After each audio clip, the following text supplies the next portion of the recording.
for the Joan Quinn Profiles. As an editor for Andy Warhol's Interview, the Los Angeles Herald-Examiner, LA Style, and Detour magazines, Joan covered the social set, the Hollywood hotshots, the international art scene, the mysteries of food, the excitement of travel, and the fabulous world of fashion. Joan continues to find creative people on the cutting edge who make things happen. Here's Joan Agajanian Quinn. Hi, I'm Joan Quinn, and welcome to the Joan Quinn Profiles. Waiting to be profiled is prominent arts administrator Henry Hopkins and author, actor Ron Ely. Art expert Henry Hopkins has the dual role of director of UCLA Hammer Museum of Art and Cultural Center and chairman of the art department at UCLA. He's also a full professor in UCLA's School of the Arts. Before going to UCLA, Henry was the director of the Weissman Foundation, the San Francisco Museum of Art, and the Fort Worth Museum in Texas. From 1961 to 1968, he headed the museum program at the Los Angeles County Museum of Art. I think that's when I first met Henry. I think that's when we first met. That's if I ever need any questions answered about art, California art, anything about art, I call Henry immediately because he's the authority. He's written 4 books on California art and artists, and I look to him as the authority. So, Henry, welcome. Thank you. Nice to be here, John. And how did your career start in the arts? Oh my, that's that you've detailed a long career to talk about beginnings. I guess like all kids, I started drawing, probably cartoons essentially back in the old days, and then went to art school at the Art Institute of Chicago. And where were you drawing? Where were you born? I was born and raised in Idaho. I was born and raised in Idaho, a very isolated section of the country. So I was. When you did art in those days in that place, you hid that, obviously. You played football and basketball, but you did your art in the closet. So, it was, so you did want to be an artist? I didn't even know what that meant, but I did want to draw, and I think probably, again, like many young people, my first great desire was to be an animator for Disney Studios when I saw Pinocchio and Bambi and Snow White and the Seven Dwarfs and things of that kind. Oh, that's great. But I had no idea how to get there, so it was something else. And then when you got to Chicago and went to the Art Institute, were you taking classes to teach art or to teach art history or to draw or what? No, actually I was training to be an artist, and though I was taking some courses in art education as a protective gesture for teaching, I didn't get involved in art history actually until I was in the service during the Korean War, and they sent me to Germany, made a photographer out of me, and I then saw so much work in the actual places in the great museums of Europe that I got very much engaged with history, and suddenly my painting looked like 15th century egg tempera and put me out of time and place. So when I came back then to the Art Institute for my master's degree, I got involved in history and went on from there. Oh, it did, and so that just led you. But did you ever think you were going to be an arts administrator? No, I think probably when I was a child in Idaho, not having any idea what I would be, and not having any really good counseling, those professions just simply weren't open. I used to see movies, as we all did, about museums, and I thought that was the most exotic thing in the world, but I had no idea how you got there. And then when I finished my schooling at UCLA, I had a gallery for a short time here in Los Angeles, and was hired from there by the Los Angeles County Museum by Jim Elliott.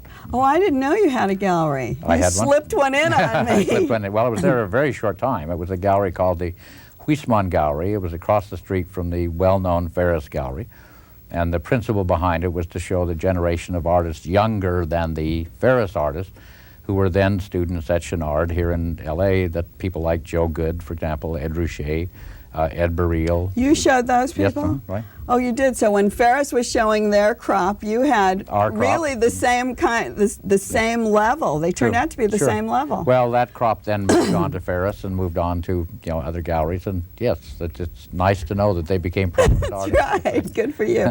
When you went to the County Museum, you were involved in the publications and a lot of behind the scenes type of thing, not really as a director. It's true. I began there as an assistant curator in modern art, And then because we were moving from the old location to the present location of the museum, I was asked to be head of education and then to be head of programs. And we suddenly had a membership of some 35,000 people. So we instituted the idea of a publication program, which allowed us to do better catalogs by distributing to members. You know, the kind of thing that was very exciting. But I also had was in charge of the exhibition program, so that all of the exhibitions that were there. So. And that was a very lively time. We did a lot of wonderful things. Oh, so that did get you, kept you with the artist, right. Kept you in the field. Correct. Because once you get to be a director, it seems like a director isolates himself. I don't know if you do. I never felt you did. I try not to. When I knew you in San Francisco and at Fort Worth, I always felt like you were at one with the artist, where you find directors kind of keep... maybe with their trustees, maybe with their board of directors, maybe they have different needs than the way it used to be. Maybe like when you were in the 60s and 70s in that position. I think the difference actually is something to really be thought about, because it's true that increasingly museum directors become fundraisers in the community and become business administrators. And since I came to that through the avenue of being an artist and having been a dealer and having taught a lot and things of that kind, and obviously being friendly with, among my best friends, artists, I've tried to keep an open door policy, which has certainly helped my profession, but at the same time, you can imagine the hours that takes to... It does take a lot of time. I know, and talking about giving hours and spending a lot of time, you've sat on a lot of National Endowment of the Arts panels, National Endowment of Humanities. Right. Has that helped you, or do you think you've helped them? Well, I would love to think it was mutual, obviously, but I think in the days when I was doing that, the NEA, National Endowment of the Arts, was an institution which was not being challenged every 2 minutes along the line, and some very, very interesting work was being done. I have to say honestly that a reason that I went so frequently to meetings of that kind was to have a representative from the West Coast, because so many of the panels were made up of East Coast people, that to try and keep that in balance, and I think that did help them. Also, of course, since I was applying for grants and things, I felt that my presence maybe helped to get some of those grants, so that's fine. You talked about being the director of a museum and thinking that it was such an exotic kind of thing. Once you became the director, say, at San Francisco, which was a wonderful museum, and you were very forward, really motion in what you did. You supported the community. You used a lot of Northern California artists. Was it as exotic as you thought? Well, the movies that I saw that made me think was exotic were all movies about Egyptian art, obviously, and looking in tombs and a few things like that. Maybe got to the Renaissance, but my involvement, as you know, is primarily 20th century, and certainly there are incredibly rewarding things that happen when you are able to do an exhibition, have that exhibition well received, see the fact that the artist is benefiting in some real way from that, and my strong feeling is that anyone in a community that benefits helps other artists to benefit as well, because it creates a tension within that area. So it's the same kind of work you and I are doing today, to keeping people aware of art and keeping them alert to the fact that there's wonderful stuff happening. Well, we try. We try. I know both of us try. We certainly try. From these big public museums, you left. I think you shocked the art world, and you went to a very private, small foundation called the Frederick Wiseman Foundation. How did that come about, and were you able to be as involved with art as you were in the larger? Well, I hoped, in fact, when I made that transition, after having been some 20 years at museum director, and the profession was changing more toward business management, which, while I consider myself, reasonably adequate, it's a very different world, and it was not my favorite thing. And I had known Fred Wiseman since the old LA County days, 30-some years, and admired what he and Marcia had done in their collecting and other things. So it was a dual opportunity. Number one, it was an opportunity to come back to Los Angeles. Many people keep asking me, don't you miss San Francisco, don't you miss San Francisco? And I say, yes, I miss San Francisco and I miss the friends, but I am an Angelino by spirit. That's really all there is to it. You were asking about my childhood, I used to come with my parents in the wintertime, in about February, from the snow and the freeze and the cold of Idaho to Los Angeles, when it was all orange blossoms and other things of that kind. So it's nirvana for me, and it still is, even with its craziness today. Well, we want you. Southern California wants you. We didn't want San Francisco to have you. Now you've really made a big impact. After you left the Weissman Foundation, you went back to UCLA as the director of the White Gallery, and now UCLA and the Hammer Museum have melded. Well, I have to be honest and say I went back to UCLA to teach. I evaluated myself at that time in my life and said, what would you most like to do? And I said, well, you've done everything else, teach, and which I love to do anyway. And I see. So beginning my teaching, I had not been there very long till they asked if I would consider being the chair, and I said, well, I'll consider it to protect my teaching. So I became the chair and then the head of the White Gallery, and now the head of the Hammer, so you can imagine my teaching is about once every 3 quarters I get. But tell us how that connection and that combination is going to affect Southern California. Well, I think it's going to be really quite wonderful because the Hammer Museum was built at a time just very shortly before Dr. Hammer's death. A lot of the things he would have liked for it, I'm sure, didn't come to fruition. It was not being managed in the best possible way because nobody really knew how to carry on after that time. So it was almost a natural that the Hammer Foundation and UCLA would begin to think about possible ways to make that work. Well, there's several advantages. Number one, it has a very good location on the west side. Secondly, while we will not have a lot of money and we're going to have to work very hard to develop funds, but we have a beginning budget of about $3 million, $3.5 million, which is kind of like the Santa Barbara Museum. So we're not competitive with MoCA, we're not competitive with LA County, but we can, in our location and with the affiliation of the university, do a lot of things that just simply aren't being done at the other institutions, mainly using the term cultural center almost more than the term museum. Not to say we won't be doing exhibitions, but we hope to be doing continuing series of courses in art appreciation, poetry readings, video, film, musical things, dance things, community events, even things that don't have to do with the arts necessarily. If we want to talk about AIDS research, we can have an evening discussing that. If we want to talk about issues of things going wrong on the east side or the west side, we can do that. You know, where will you put these people for the talks? Because you don't have an auditorium there. Well, we don't have, but we will have. In the process of building the building, they blocked in a beautiful little auditorium, about a 250-seat theater. Oh, great. Which was brought into about halfway form. We have to finish it. We have to find a donor that would like their name on it. Anybody out there that would like it, well, we're ready. Because our great ambition with that little theater is to institute a daily film program like the Museum of Modern Art in New York. Because in this in that kind of Westwood filmistic area, to be able to come in the morning and see an historical film, come later see a matinee of Lana Turner or whatever, come in the evening and hear a young Czechoslovakian director talk about his new film. It's the kind of thing that really stimulates awareness in the audience. And so that's part of the cultural center context. But the other advantage of that particular building is that it has a very lovely garden courtyard.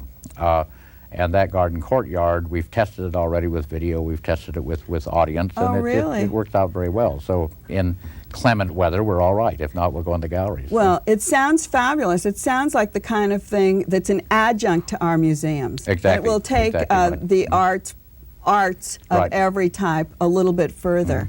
And also, because we are a university museum, we're not limited to any particular time. We can deal with things from cave painting to contemporary, and hopefully do exhibitions that may not be done at some of the other institutions, either for social reasons or because they're not blockbuster of type. I see. Well, we're looking forward to that, and our time's run out. I can't believe it. Yes, it's gone, but before we go, I always wondered about your hobby. My hobby? Yeah. Well, actually, I have several hobbies, but probably the one I enjoy most is fly fishing. I have a cabin up in my native Idaho where I sneak where I can. And in the last 3 years, I've even taken up painting again, but nobody will see it for a long time. I was so surprised when I found out that you were a fly fisherman, not knowing you'd come from Idaho. It all came together today. Now it comes together. That's right. The river runs through it. Yeah. There's no question. Thank you, Henry. Thank you, Joan. Thanks to Henry Hopkins. And don't go away, because Ron Ely is waiting to come on to be profiled. We'll see you in a minute.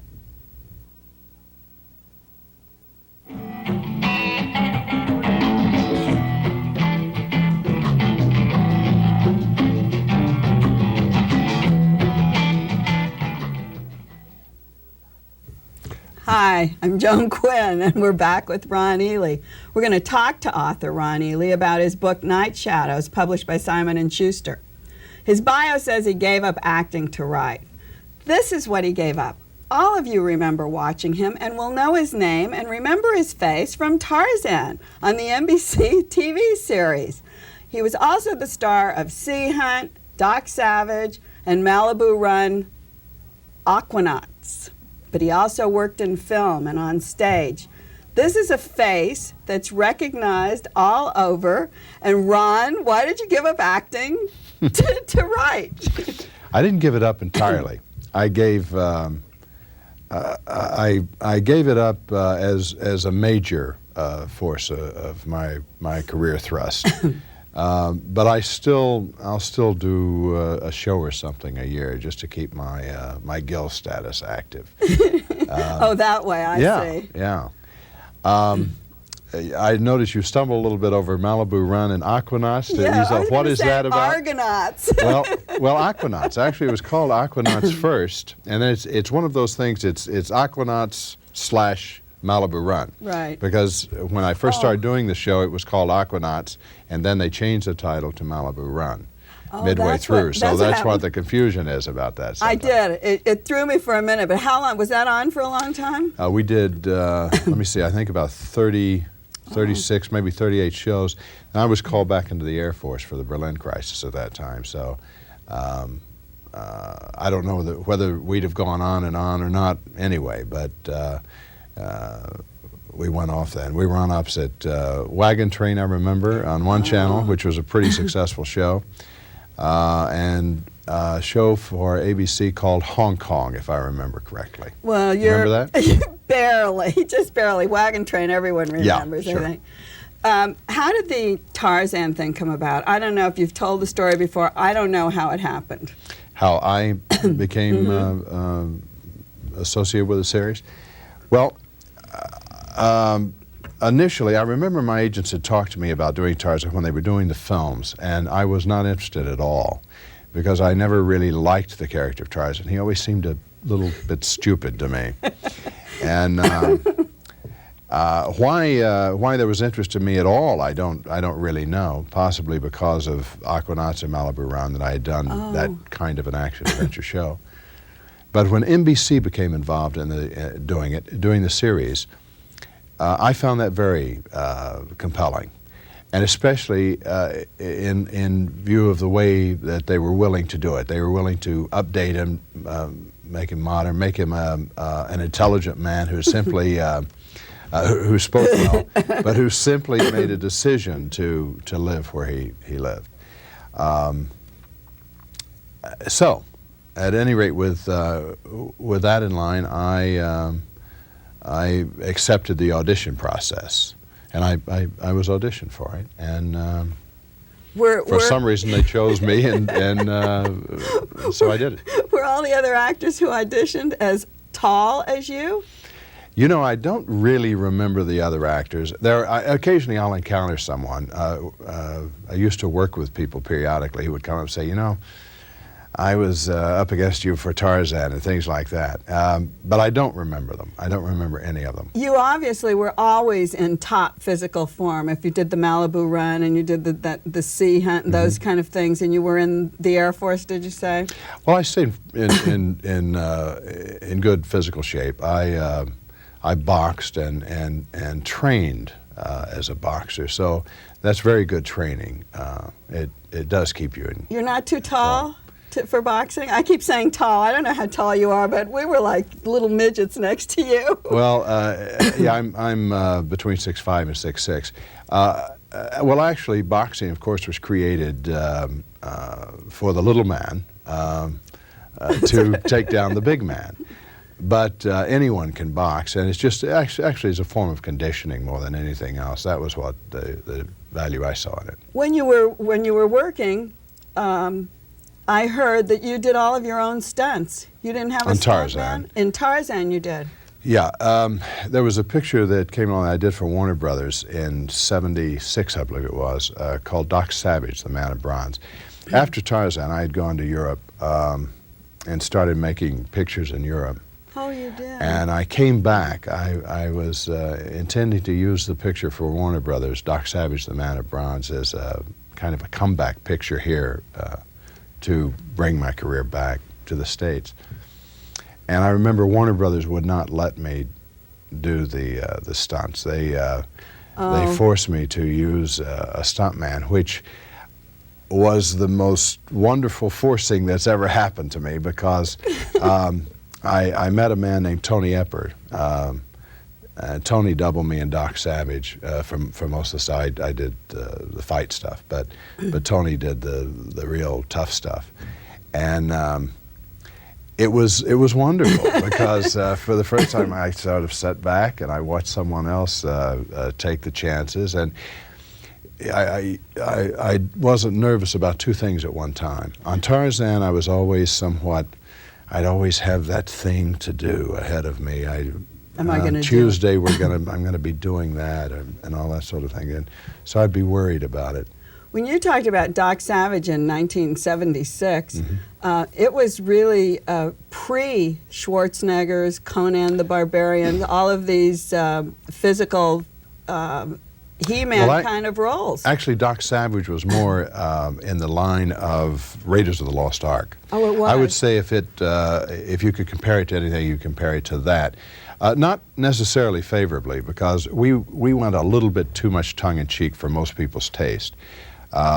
Very good director, a wonderful producer, George Powell, and a very good director, Michael Anderson, who directed Around the World in 80 Days and things like that. Very good director. But although Michael and I were on the same page, and George, in the way we saw doing it, the rest of the picture didn't fill out along the same line. So it was a little bit discordant. You also, and I mentioned in the introduction, that you were on the stage. Was that pretty tame compared to what you were doing in the movies? Nothing in the theater is tame. Oh, good. That is, I've never found anything tame, because the minute that you're committed to go out there at a particular hour, whatever it may be, and for whatever audience it may be, it gets as exciting as facing lions and tigers. It's so I don't consider anything tame, and certainly never stepping on a live stage. Well, I was thinking that the next step from being tame, which now you said is not very tame, to writing books. Maybe writing books is very tame then, because you're just on your own with yourself. Well, that's tame is. I suppose tame in terms of the adventure aspect of it, but mentally, no. Mentally, it's not tame at all. Is that right? Because when you write, you're in the throes of the condition in which you're creating, and sometimes it's a little bit hard. Sometimes you'll be confused. If I've written for several hours at a time, and there have been times when I've written 14 hours straight, I've edited out 6 hours of what I've written at that point. But sometimes my family will bring me out of it. It's time to do so and so or such, and I'll be for a moment. There'll be a moment of confusion about my reality, about where I actually am. I think maybe this answers the question, but do you have a routine for writing? Do you get up in the morning and write a certain amount of time each day? Not necessarily. I will write, I'm a spurt writer. Oh, so that's what it sounded like with 14 hours straight. There'll be times where I won't write at all. I will wander. I'll leave it or try to leave it. I'll walk the beach. I'll do things, but I'll always be thinking it. then there'll be times where I'll sit there in front of that keyboard and not touch it. Oh, And really? sometimes that I can do for 2 or 3 hours. Did that happen with Night Shadows? Give us a quick rundown on that before Night we... Shadows took a year and a half to write, because after I got about 4 chapters into it, I realized that it was something I wanted to, it was a character I wanted to stay with. I wanted to do at least one more book on the character. That's right. If I can just catch that up, last week I mailed off a manuscript of the 3rd. That's what I was wondering. Is this a character Yeah. that you will then play in the movies? No. This I don't connect to the character any place except on the written page. It takes place in Santa Barbara. Right. And you describe Santa Barbara as high security, filled Not all of with Santa Barbara. secret. It's certain sections. The but enclave in which Jake Sands, the Filled- lead character, lives. Yeah. filled with secrets. Do you find Santa Barbara actually like that? Because you're living up there now. Absolutely. Every place that you go is can be described that way. If you go back to Grace Metalius's wonderful book, Peyton Place, you'll see that was loaded with secrets. And I believe that was a little New England town. So, oh yeah, Santa Barbara certainly qualifies, and the Santa Barbara I know certainly qualifies. Well, you talk about not taking the lead, which it's hard for me to believe. What about directing it? Well, thank you. No. Oh, you wouldn't really? It's just writing and stepping away? Yeah, and I'm ambivalent about whether I ever want the books to go to film at all anyway. I have put them on tape.